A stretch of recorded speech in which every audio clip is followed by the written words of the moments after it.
Good morning সবাইকে।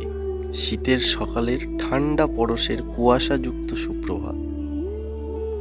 এই দেখছো আমরা এখানে বাগান চাষ করেছি।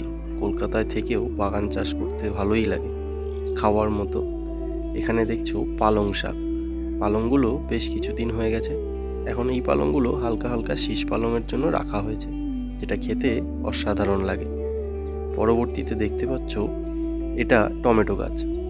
টমেটো সবে ফুল এসছে এবং কিছু কিছু টমেটো ছোট ছোট হয়েছে।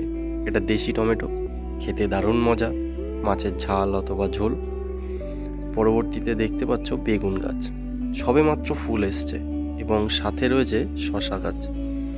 অল্প জায়গায় অল্প অল্প করে বাড়িতে খাওয়ার মতোই সব রকম চাষ করা হয়েছে। এবং পরবর্তীতে আসছে আমাদের বিট কপি।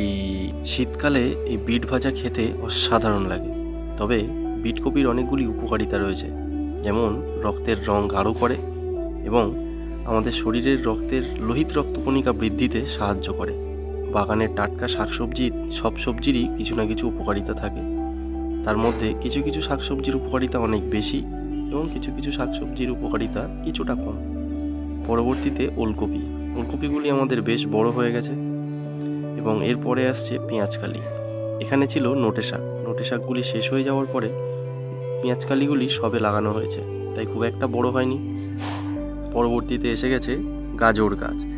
গাজর এখনও পর্যন্ত হয়নি, শুধু গাছটাই হয়েছে। গাজর গাছগুলি আশা করি কবে গাজর খেতে পারবো সেটা বুঝতে পারছি না। গাজর গাছের মাঝখানে ঢুকে গেছে কুমড়ো গাছ। কুমড়ো গাছটি ছোট ছিল এবং ধীরে ধীরে গাজর গাছটাকে পুরো বাগানটাকে ঢেকে দিচ্ছে। এবং পরবর্তী ও শেষ বাগান আসছে উচ্ছে গাছ। 2-4টে উচ্ছে গাছই লাগানো হয়েছে, তবে এখনও উচ্ছে হয়নি, ফুল এসছে। কবে হবে বুঝতে পারছি না। চলো বন্ধুরা, আজকের মতো টাটা, দেখা হবে পরের ভিডিওতে।